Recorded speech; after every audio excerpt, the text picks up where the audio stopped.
Watch Dr. Drew's new show at 9 on HLN. Weeknights on HLN. In 72 hours, she's got to return back to court. Now we hear she's maybe going into a psychiatric hospital. What are they up to? What do you think's going on? Well, here's what they've got to do. The last thing that they're going to do, I think, is ignore the judge's request to have her there. They're going to have to do some type of emergency motion and argue some valid points.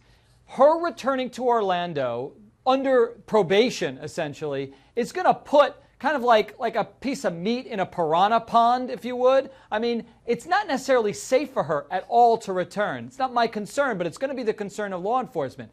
And then she's going to have to remain in Orange County unless and until a judge allows her, permits her to leave the jurisdiction, which is not typical for someone on felony probation. And finally, she's got to have permission to travel, to do mail-in, maybe administrative probation, which is not something that's typically done. So I'm interested to see how this is all going to turn out.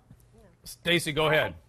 Well, here's the thing. I mean, Mark mentioned administrative probation. I bet that they're going to make a motion for administrative probation. For your viewers, that means that you basically just check in by mail. You don't have to check into an office. They don't come to you. You just check in and say, I'm here. It's kind of almost on the honor system because they're going to say that, like Mark said, returning to Orlando with her knowing where she's living, all of those records become public at that point. Someone will subpoena the probation officer's records to know where she's living, and they're going to say she cannot possibly live under under probation's orders. And so they probably will make a motion that she can stay on probation, that she can finish her probation, but that she'd like to check in by mail based on the totality of the circumstances. I don't know if it'll be granted, but I bet they'll move for it.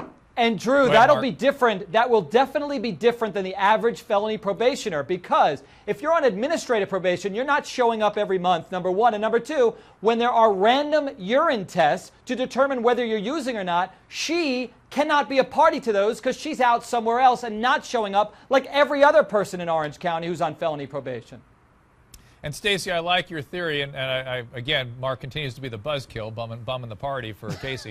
But Stacey, I like your theory that part of the issue here is trying to avoid these civil cases. Mark, of course, your point that this is maybe a safety issue for her. Steve, do you agree with these guys, what they're saying?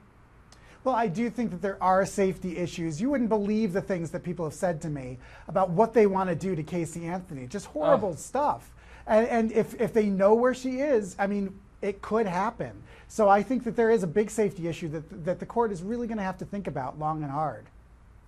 And Stacey, let's go back to them sort of weaseling out, let's say, of these civil actions. Is that something that they're just going to do indefinitely, or is this stuff going to come to bear eventually?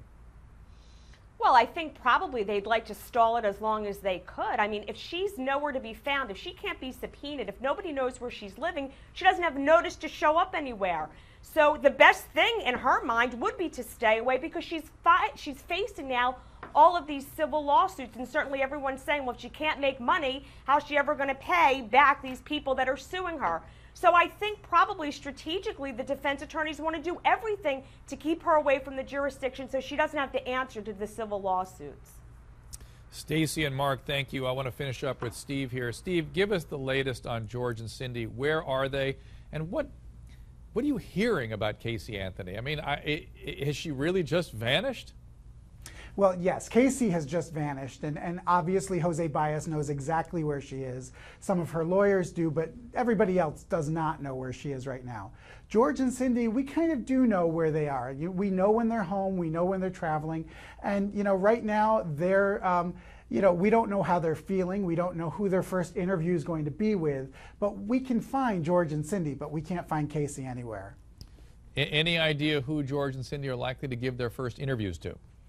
I think we're looking at one of the main networks. There are certain networks that they've worked with over the years. They've worked with NBC very well. So I think we're going to see them going to one of those main networks. I think that's the most logical place for them to be. Why do you think I keep hearing, again, this is rumor, but that their marriage has had trouble? I mean, obviously a very, very, very stressful time for them. Right. Where is that coming from? And does anybody have any validity to these stories? their marriage has had trouble over the years. I mean, they have not had a smooth marriage. And, you know, even when there weren't big problems like, you know, their daughter being accused of murder, they were having issues. So it stands to reason that they had their share of issues even throughout this process. You know, the information about George's alleged affair came out. You know, it's been a really tough time. So it wouldn't surprise me if they have a lot of issues to work through. But what we know is that they're together and moving around together at this point.